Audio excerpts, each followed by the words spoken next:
বিশ্বের বিস্ময়ের সেই নাম, বুকের তাজা রক্তে মিটিয়েছি দাম। আমার লাল সবুজের জন্ম পরিচয়ে আজ গৌরবের নতুন সূর্যোদয়। লোভের আগে লজ্জা, দুর্নীতির আগে দেশপ্রেম, অবিচারের আগে সুবিচার, কান্নার আগে হাসি মুখ। আমার আগে আমরা, আমাদের আগে দেশ, ক্ষমতার আগে জনতা, সবার আগে বাংলাদেশ। আমার আগে আমরা, আমাদের আগে দেশ, ক্ষমতার আগে জনতা, সবার আগে বাংলাদেশ।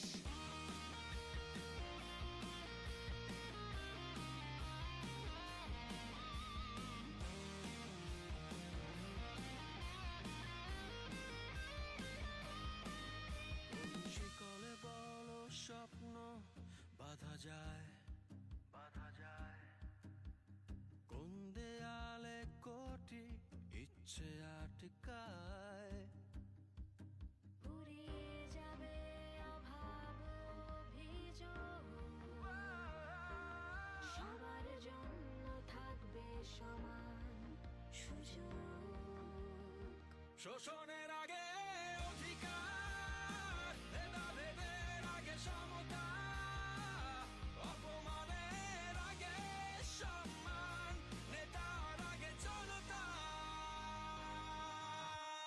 আমার আগে আমরা, আমাদের আগে দেশ, ক্ষমতার আগে জনতা, সবার আগে বাংলাদেশ।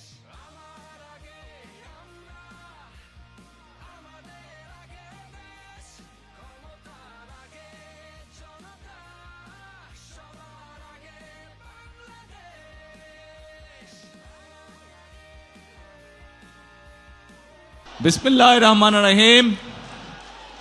আজকের এই আন্তর্জাতিক মে দিবস উপলক্ষে আয়োজিত বাংলাদেশ জাতীয়তাবাদী শ্রমিক দল কর্তৃক আয়োজিত আজকের এই শ্রমিক সমাবেশের সম্মানিত সভাপতি, মঞ্চে উপস্থিত বাংলাদেশ জাতীয়তাবাদী দল বিএনপির সম্মানিত মহাসচিব, উপস্থিত নেতৃবৃন্দ, আমার সামনে উপস্থিত শ্রমিক দলের ভাই ও বোনেরা এবং উপস্থিত বিএনপি অঙ্গ সহযোগী সংগঠনের প্রিয় ভাই ও বোনেরা, প্রিয় এলাকাবাসী, আসসালামু আলাইকুম। আসসালামু আলাইকুম। কেমন আছেন সবাই? এই যে আমার হাতের বাম দিকে আপনারা কেমন আছেন? আলহামদুলিল্লাহ।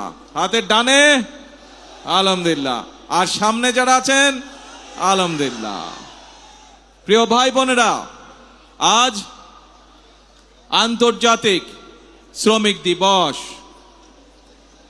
এই আন্তর্জাতিক শ্রমিক দিবস উপলক্ষে আমি প্রথমেই শ্রদ্ধার সঙ্গে স্মরণ করতে চাই যে সকল শ্রমিক ভাইরা 1971 সালে স্বাধীনতা যুদ্ধে শহীদ হয়েছিলেন, যে সকল শ্রমিক ভাইরা 90-এ স্বৈরাচার বিরোধী আন্দোলনে আত্মাহুতি দিয়েছেন এবং শুধুমাত্র জুলাই আগস্ট মাসে যে আন্দোলন ছাত্র জনতার, সেখানেই শ্রমিক দলের যে 72 জন শ্রমিক সদস্য শহীদ হয়েছেন সহ সকল গণতন্ত্রের আন্দোলনে শহীদদেরকে আমি আজ এই দিবসে স্মরণ করতে চাই।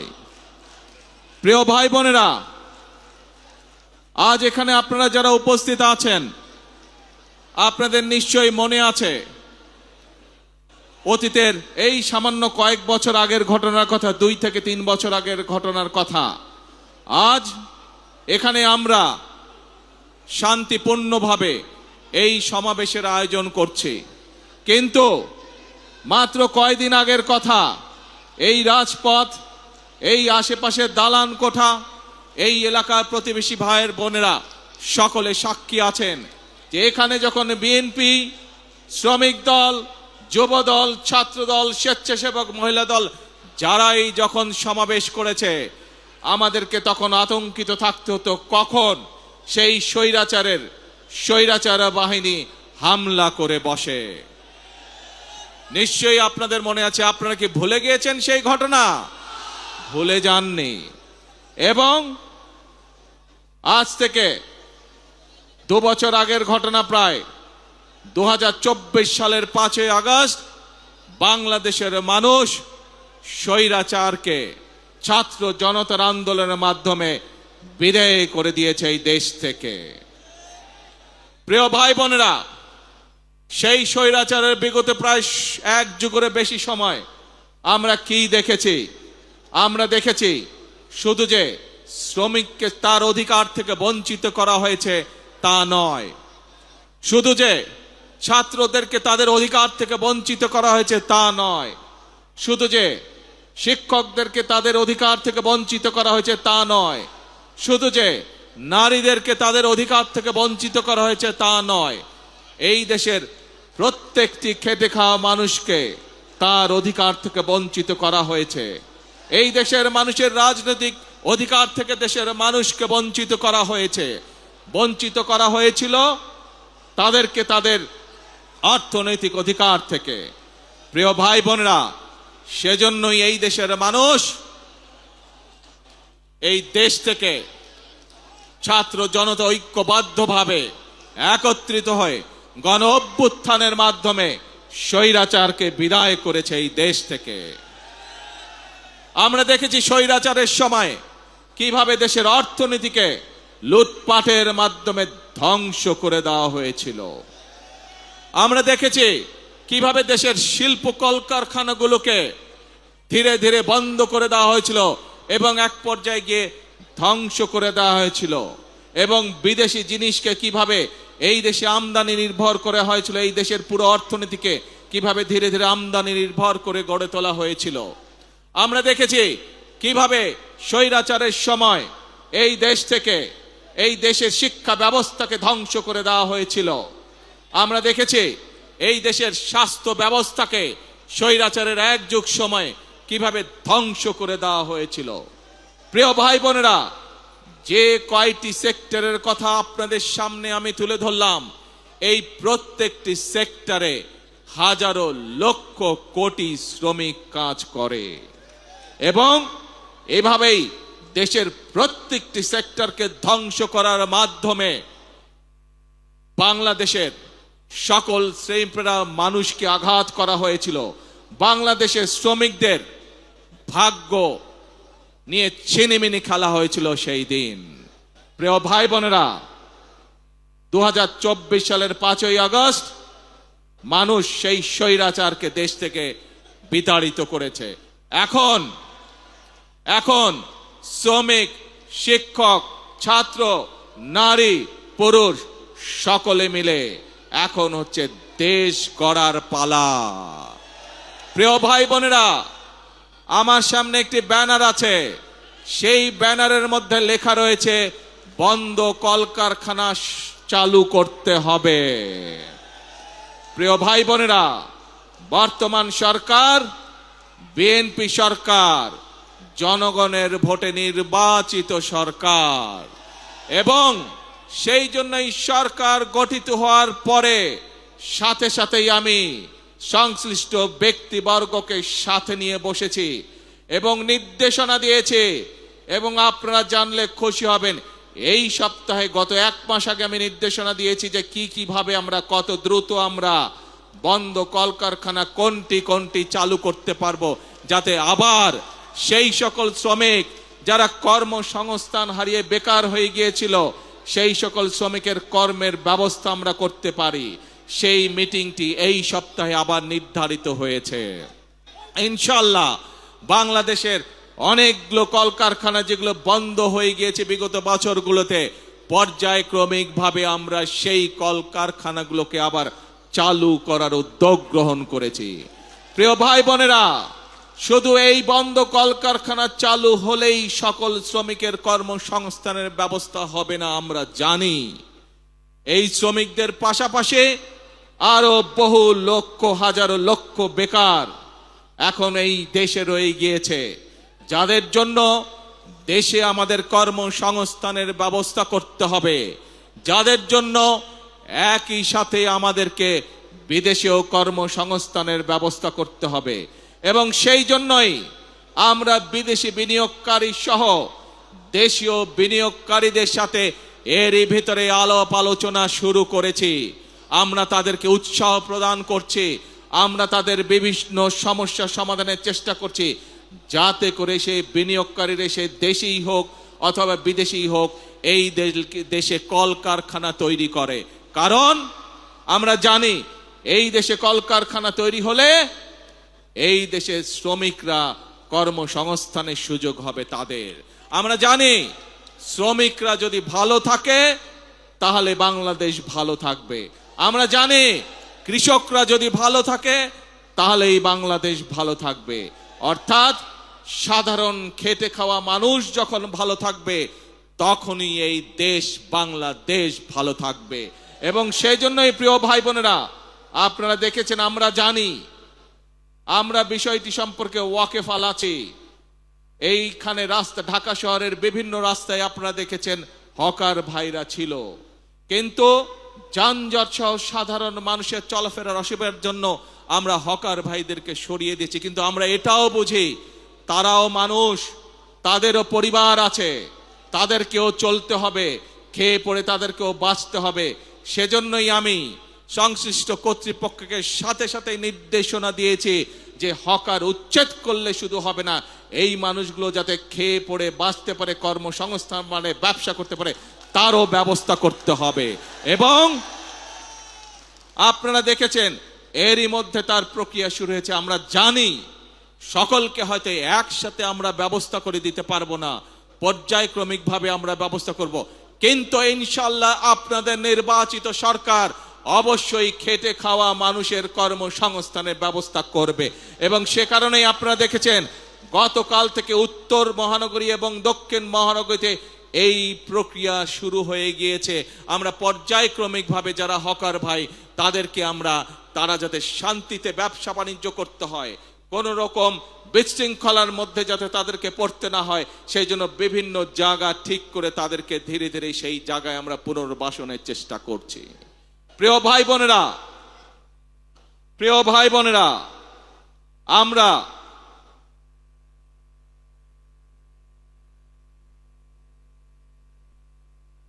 প্রিয় ভাই বোনেরা, আমরা নির্বাচনের 12 তারিখে নির্বাচনের আগে আমরা বলেছিলাম এই দেশকে পুনর্গঠন করা ছাড়া, রাষ্ট্র মেরামত করা ছাড়া কোনো উপায় নাই।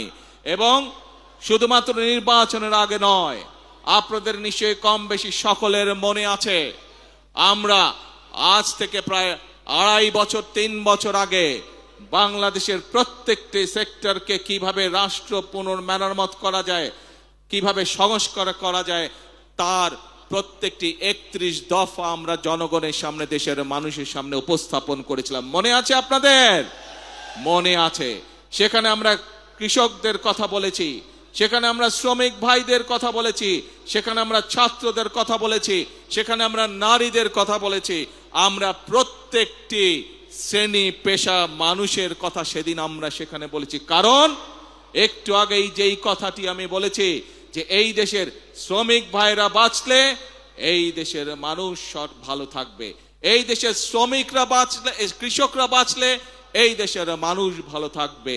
সেজন্যই আমরা কৃষক ভাই সহ, শ্রমিক ভাই সহ, ছাত্র জনতা প্রত্যেকটি মানুষের জন্য এই সরকার কি করতে চায় তার পূর্ণ বিবরণ আমরা আমাদের 31 দফার মধ্যে তুলে ধরেছি। এবং প্রিয় ভাই বোনেরা, আমরা সেজন্য নির্বাচনের আগে বলেছিলাম যে আমরা শ্রেণী পেশা যাদেরকে যেই প্রতিশ্রুতি আমরা দিয়েছি সেই প্রতিশ্রুতি অনুযায়ী আমরা সরকার গঠনে সক্ষম হলে কাজ শুরু করব। এবং আপনারা দেখেছেন আমরা দ্রুততার সাথে সরকার গঠন করার সাথে সাথে আমরা আমাদের প্রতিশ্রুতি কাজগুলা শুরু করেছি। প্রিয় ভাই বোনেরা, নারীদের জন্য যে ফ্যামিলি কার্ডের কথা আমরা বলেছি, এই ফ্যামিলি কার্ড আমার শ্রমিক ভাইয়ের যে স্ত্রীরা আছেন তারা পাবেন। এই ফ্যামিলি কার্ড আমাদের কৃষক ভাইদের যে স্ত্রীরা আছেন তারা পাবেন। একইভাবে আমাদের প্রাইমারি শিক্ষক যারা আছেন তাদের স্ত্রীরা পাবেন। অর্থাৎ এটি সকলের কাছে ধীরে ধীরে সকল পরিবারের কাছে পৌঁছবে। শ্রমিক ভাইরা যেরকম একদিকে কলে কারখানায় পরিশ্রম করে, কলকারখানাকে পরিশ্রম করে যেরকম দেশের অর্থনীতিকে মজবুত করে গড়ে তুলতে সহযোগিতা করবেন, একইভাবে রাষ্ট্র তার পরিবারের পাশে দাঁড়াবে যাতে তাকে পরিবারকে নিয়ে দুশ্চিন্তা করতে না হয়। একইভাবে আমরা ধীরে ধীরে দেশের শিক্ষা ব্যবস্থাকে গড়ে তুলতে চাই যাতে করে খেটে খাওয়া মানুষের সন্তানদেরকে লেখাপড়া নিয়ে চিন্তা করতে না হয় তাদের সন্তানদের জন্য। প্রিয় ভাই বোনেরা, একইভাবে আপনারা দেখেছেন আমরা কৃষক ভাইদের পাশে দাঁড়িয়েছি। কৃষক ভাইদের 10,000 টাকা পর্যন্ত কৃষি ঋণ আমরা মৌকুফ করে বলেছিলাম, সেই কৃষি ঋণও আমরা মৌকুফ করেছি। প্রিয় ভাই বোনেরা, আমরা শুধু কৃষক ভাইদের কৃষি ঋণই মৌকুফ করিনি, আমরা একই সাথে বলেছিলাম যে তাদেরকে আমরা কৃষক কার্ড দেব। সেই কৃষক কার্ড দেওয়ার কাজও আমরা প্রিয় ভাই বোনেরা শুরু করেছি। প্রিয় ভাই বোনেরা, আমরা বলেছিলাম এই দেশের আমাদের যে পরবর্তী প্রজন্ম আছে তাদের ভেতর থেকে আমরা পেশাদার খেলোয়াড় তৈরি করতে চাই। আজ কৃষক পরিবারের সদস্য হোক, শ্রমিক পরিবারের সদস্য হোক, শিক্ষক পরিবারের সদস্য হোক, এইরকম হাজারো পরিবারের সদস্যদের সন্তানরা আছে যারা খেলাধুলায় ভালো। আমরা আমাদের সেই খেলোয়াড়দেরকে বের করে নিয়ে আসতে চাই, তাদেরকে আমরা প্রশিক্ষণ দিতে চাই এবং একই সাথে প্রশিক্ষণ দেওয়ার মাধ্যমে আমরা আন্তর্জাতিক পর্যায়ে আমাদের খেলোয়াড়দেরকে তুলে ধরতে চাই। এবং তারই অংশ হিসাবে শহীদ রাষ্ট্রপতি জিয়াউর রহমান যেমন এই দেশের শিশুদের ভিতর থেকে যারা প্রতিভাবান তাদেরকে যেভাবে উনি নতুন কুড়ি প্রতিযোগিতার মাধ্যমে ধীরে ধীরে বের করে নিয়ে এসেছিলেন, আমরাও ঠিক সেই কাজটি শুরু করেছি। নতুন কুড়ি প্রতিযোগিতার মাধ্যমে আমাদের আগামী প্রজন্মের ভিতরে কারা ভালো খেলোয়াড় আছে তাদেরকে বের করে নিয়ে আসবো। প্রিয় ভাই বোনেরা, আপনারা শুনলে খুশি হবেন, ইনশাআল্লাহ আল্লাহর রহমতে আগামী কাল থেকে আনুষ্ঠানিকভাবে আমরা এই কাজটি শুরু করতে যাচ্ছি। প্রিয় ভাই বোনেরা, শ্রমিক বলুন, কৃষক বলুন, নারী বলুন, যুবক বলুন, যার কথাই বলুন না কেন, আমাদের দেশের অধিকাংশ মানুষ এখনো গ্রামে বসবাস করে। এই গ্রামের মানুষ সঠিক সময়, প্রয়োজনের সময় তারা বিভিন্ন কাজেই হোক, কৃষি কাজই হোক অথবা তাদের ব্যক্তিগত কাজই হোক, পানি পায় না। যে পানির অপর নাম জীবন, সেই পানি তারা সঠিকভাবে পায় না। সেজন্যই আপনারা দেখেছেন শহীদ জিয়ার সেই বিখ্যাত কর্মসূচি খাল খনন আমরা শুরু করেছি। যেই খাল খননের মাধ্যমে কৃষক ভাইদেরকে যেমন পানির সুবিধা, সেচ সুবিধা পৌঁছে দিব আমরা, ঠিক একইভাবে গ্রামের মানুষ যাতে সহজেই পানির চাহিদা পূরণ করতে পারে সেটি অন্যতম কারণ এই খাল খনন। এর মাধ্যমে কৃষক ভাইরা যেমন সুবিধা পাবে, একইভাবে গ্রামের খেটে খাওয়া সাধারণ মানুষও সেইভাবে একইভাবে সুবিধা পাবে। উপস্থিত প্রিয় ভাই বোনেরা,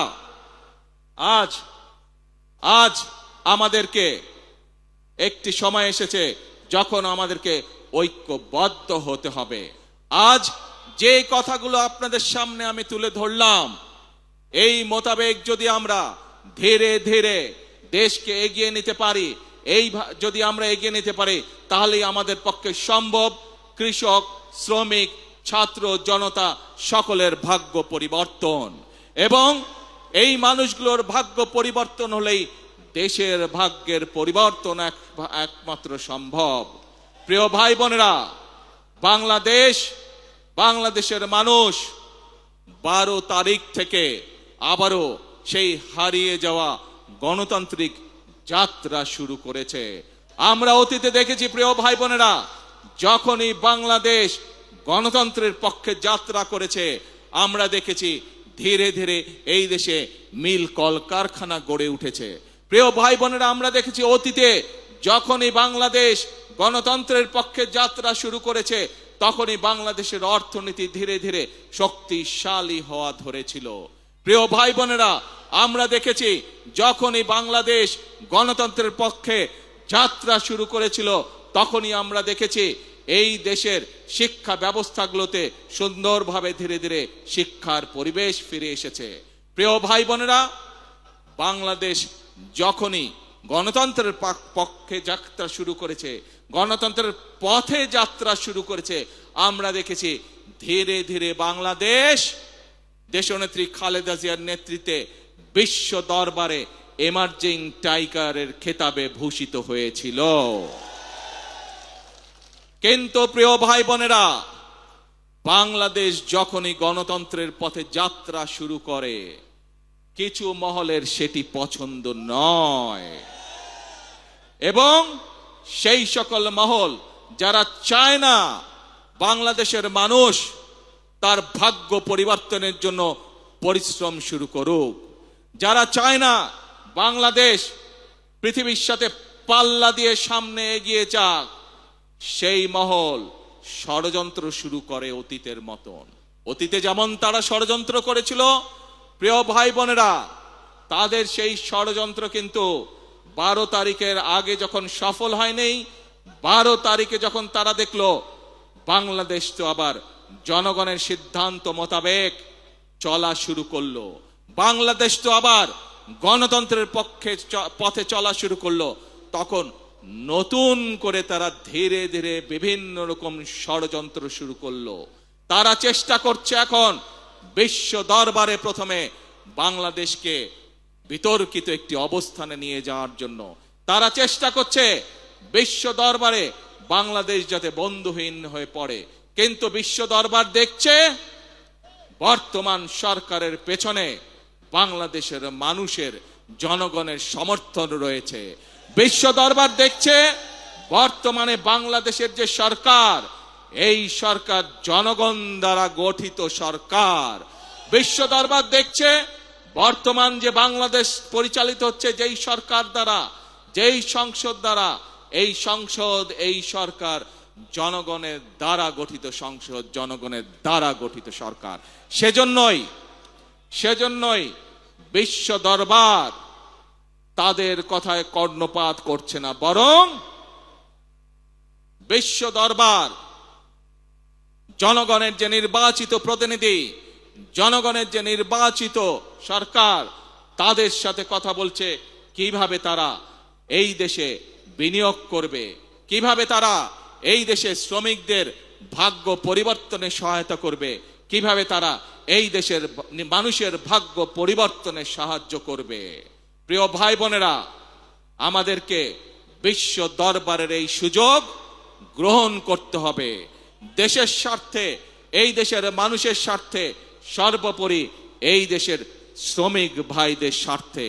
সেজন্যই আজকে আমাদেরকে চোখ কান সব খোলা রাখতে হবে।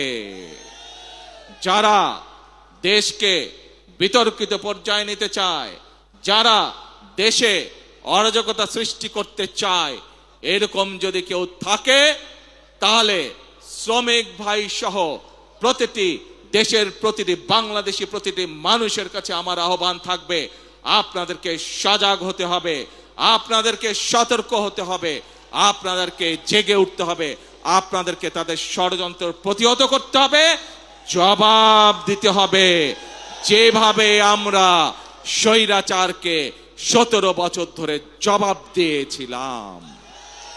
প্রিয় ভাই বোনেরা, কথা একটাই, কাজ একটাই, সেটি হচ্ছে দেশ গড়া। এবং সেই জন্যই শ্রমিকরা কেউ কারখানায় কাজ করেন, কেউ ইমারত নির্মাণ করেন, কেউ জুট মিলে কাজ করেন, কেউ পোশাক শিল্পে কাজ করেন। আজ এই সকল শ্রমিক, কেউ হয়তো রেস্টুরেন্টে কাজ করেন, কেউ হয়তো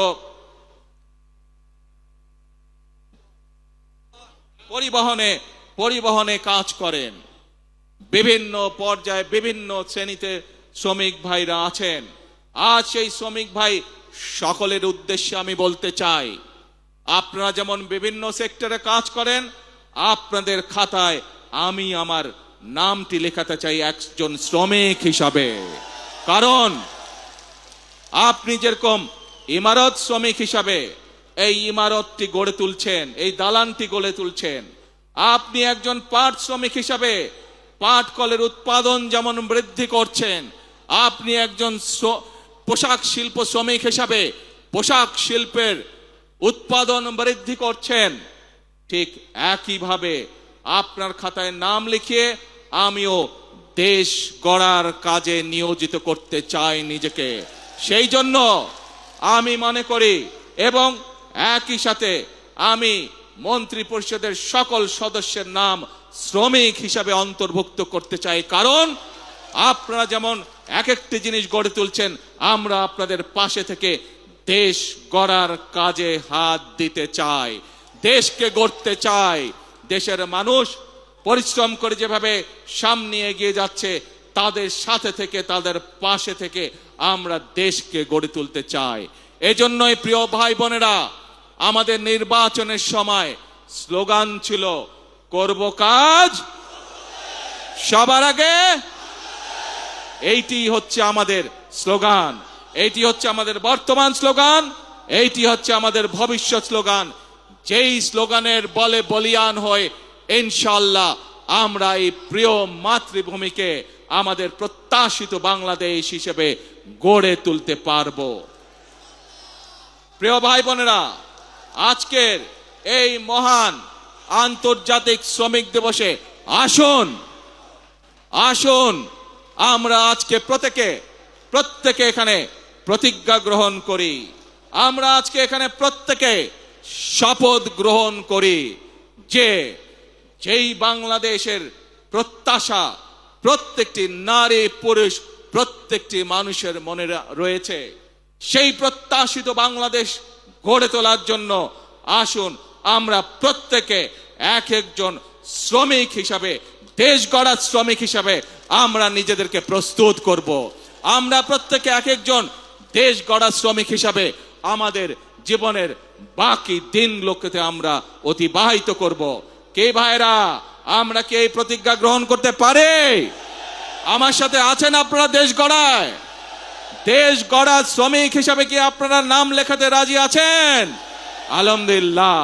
প্রিয় ভাই বোনেরা, মনে রাখতে হবে শহীদ রাষ্ট্রপতি জিয়াউর রহমানের সেই একটি কথা, প্রথম বাংলাদেশ আমার, শেষ বাংলাদেশ। জীবন বাংলাদেশ আমার, মরণ বাংলাদেশ। আসুন এই বাংলাদেশই আমাদের প্রথম ঠিকানা, এই বাংলাদেশই আমাদের শেষ ঠিকানা। এটিই হোক আমাদের প্রথম এবং শেষ ঠিকানা। আজ আবারও দেশ গড়ার প্রত্যয় ব্যক্ত করে, দেশ গড়ার শপথ ব্যক্ত করে আমি আমার বক্তব্য শেষ করছি। বক্তব্য শেষ করার আগে আমি কতগুলো মানুষকে যদি শ্রদ্ধা না জানাই, ধন্যবাদ না জানাই, সেটি হবে অন্যায়। প্রিয় ভাই বোনেরা, আমার বক্তব্যের মধ্যেই আমি বলেছি এই রাজপথ এবং এই বিল্ডিং এ বসবাসকারী যে সকল প্রতিবেশী আছেন, বিগত স্বৈরাচার বিরোধী এক যুগেরও বেশি সময় যে আন্দোলন সংগঠিত হয়েছে, বিভিন্ন সময় আমরা এই রাস্তার উপরে চেষ্টা করেছি আমাদের কথাগুলো জনগণের সামনে তুলে ধরতে, এবং আমরা সেই সময় দেখেছি কিভাবে সেই স্বৈরাচারী বাহিনী আমাদের নেতাকর্মীদের উপরে অত্যাচার করেছে, নির্যাতন করেছে, গুলিগলাজ করেছে। কিভাবে আমাদের এই অফিস, এই পল্টন অফিসে তারা কিভাবে হামলা করেছিল, কিভাবে গুলিবর্ষণ করেছিল। আমাদের সেই আন্দোলনের সময় আমাদের বহু নেতাকর্মীকে এই প্রতিবেশীরা সেদিন বিভিন্নভাবে সহযোগিতা করেছেন, সাহায্য করেছেন। আমাদের এই আন্দোলনের সময় যে সকল এখানে অত্যাচার নির্যাতন হয়েছিল, তার ফলে এই মানুষগুলো অনেক কষ্ট ভোগ করেছিলেন। আমি আজ এখানে বসবাসকারী যে সকল প্রতিবেশী আছেন, আমাদের বিভিন্ন দোকানপাট থেকে শুরু করে বিভিন্ন অ্যাপার্টমেন্টের যে সকল প্রতিবেশী আছেন, তাদেরকে আমি আমাদের নেতাকর্মীদেরকে বিভিন্ন সময় সাহায্য সহযোগিতা করার জন্য আমি আন্তরিকভাবে দলের পক্ষ থেকে তাদেরকে আন্তরিকভাবে ধন্যবাদ জানাই। প্রিয় ভাই বোনেরা, আসুন শ্রমিক দিবসে আমাদের সেই হোক প্রতিজ্ঞা। কি প্রতিজ্ঞা মনে আছে? প্রথম বাংলাদেশ আমার, শেষ বাংলাদেশ, জীবন বাংলাদেশ আমার, মরণ বাংলাদেশ। আল্লাহ হাফেজ। বাংলাদেশ জিন্দাবাদ, বাংলাদেশ জাতীয়তাবাদী দল জিন্দাবাদ।